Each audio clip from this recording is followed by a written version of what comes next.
One of the biggest benefits of using an implant guide when placing an implant for the patient is the mouth is really a small place, and we're really dealing with sometimes half a millimeter, sometimes a millimeter of space. And an implant guide, we customize it beforehand and we do all the hard work before we get to the actual placing of the implant.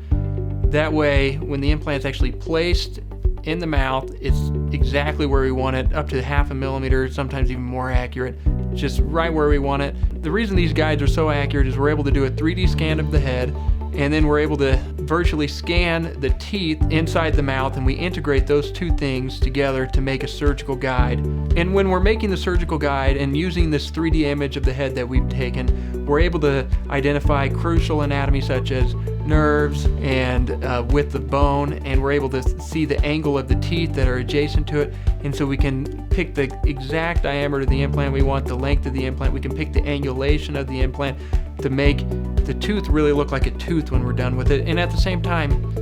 promote safety in all our patients.